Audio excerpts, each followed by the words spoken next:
Hi friend, आज हम graphy विधि से गति के दूसरे समीकरण को सिद्ध करेंगे। अगर वीडियो अच्छा लगेगा तो सब्सक्राइब कीजिएगा और कमेंट जरूर कीजिएगा। यहाँ पर आप देख रहे हैं, ये जो ग्राफ दिख रहा है ये ग्राफ है वेग समय ग्राफ, और हम इसकी सहायता से गति के दूसरे नियम को सिद्ध करेंगे। तो यहाँ पर हम जानते हैं गति का दूसरा समीकरण होता है S is equal to ut plus half at square. ये हमारा गति का दूसरा समीकरण है, इसे हम सिद्ध करने जा रहे हैं।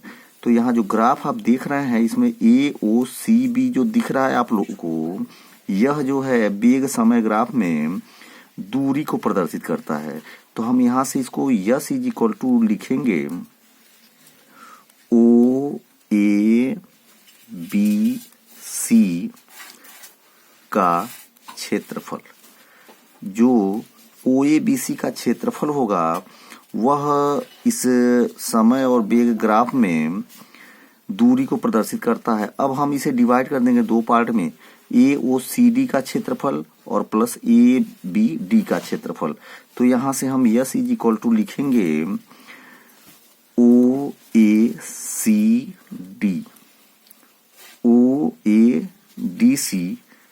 का क्षेत्रफल और प्लस हम लिख देंगे त्रिभुज आपको दिख रहा है ABD का क्षेत्रफल। यहाँ आप देख रहे हैं हम यहाँ OABC का क्षेत्रफल दो पार्ट में लिख दिए हैं, OACD का क्षेत्रफल प्लस ABD का क्षेत्रफल। और जो OACD आप देख रहे हैं वह आपका आयत है, और आयत का क्षेत्रफल होता है लंबाई गुणे चौड़ाई।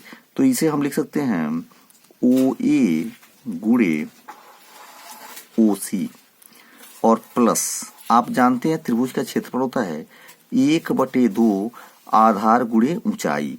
तो इसमें आधार आपका AD है और गुणे आप कर देंगे ऊंचाई जो है वो आपकी है BD। तो यहाँ देख रहे हैं हम फिर वैल्यू पुट करेंगे तो OA की वैल्यू आपको जो दिख रही है वो U है, और OC जो दिख रहा है आप लोग को वो OC की वैल्यू क्या है T है। तो यहाँ पे हो गया S is equal to UT plus लिखेंगे आप लोग 1/2 AD की वैल्यू देखिए, AD की वैल्यू क्या है T है, AD की वैल्यू क्या है T है, और BD की वैल्यू आप देख रहे हैं BD की वैल्यू हम पहले वीडियो में निकाले थे। BD की वैल्यू हम जानते हैं क्या निकला था 80। तो यहाँ से हमारा यस इज इक्वल टू, आप देख रहे हैं यहाँ से यस इज इक्वल टू आपका प्राप्त हो रहा है UT plus half AT square. यहाँ से हमें गति का दूसरा समीकरण मिल गया, S is equal to UT plus. चलिए अब हम गति के तीसरे नियम को सिद्ध करना शुरू करेंगे। तो हम जानते हैं गति का जो तीसरा नियम होता है वो होता है V square is equal to U square plus 2AS। यहाँ देख रहे हैं गति का जो तीसरा नियम है वो क्या है, तीसरा नियम आपका है V square is equal to U square plus 2AS। तो यहाँ पर भी हम क्या करेंगे, आपको अभी बताए हैं कि जो ये एरिया दिख रहा है आप लोग को AOCB जो है वो दूरी को प्रदर्शित करता है। तो यहाँ भी हम लिखेंगे दूरी यस इज इक्वल टू, ये समलंब है, लिखेंगे समलंब। क्या है समलंब? AOCB का क्षेत्रफल। यहाँ लिखेंगे हम समलंब AOBC का क्षेत्रफल। तो आप जानते हैं ये जो आपको दिख रहा है AOCB, यह एक समलंब चतुर्भुज है जिसमें OA और BC जो समांतर भुजाएं हैं, और AD या फिर OC ये बीच की दूरी है। तो हम यहाँ पर लिखेंगे यस इज इक्वल टू, अब समलंब चतुर्भुज का क्षेत्रफल होता है 1/2 समांतर भुजाओं का योगफल। तो यहाँ पर समांतर भुजाएं कौन कौन है? OA और धन दूसरा क्या है? BC। OA धन BC और गुणे ऊंचाई होता है, तो ऊंचाई इसमें आप AD भी ले सकते हैं और OC भी ले सकते हैं। चलिए हम यहाँ पे लिखते हैं AD। क्या लिख दिए? AD।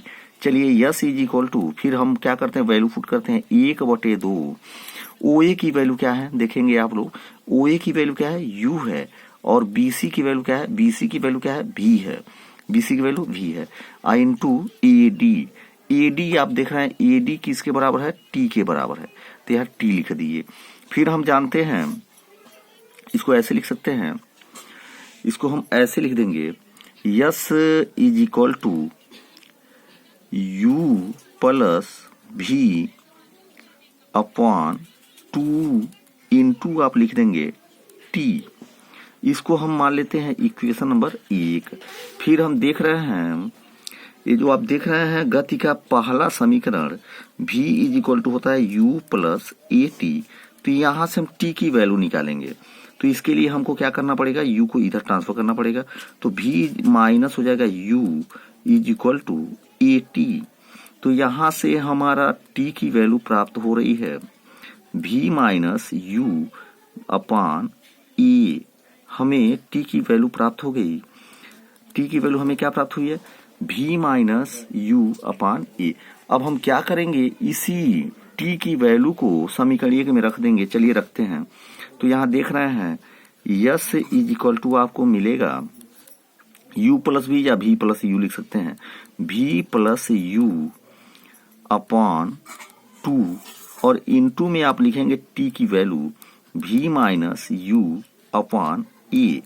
तो यहाँ से V प्लस U और इनटू V माइनस U, हम इसको लिख सकते हैं V square minus U square और नीचे आपका हो जाएगा 2A।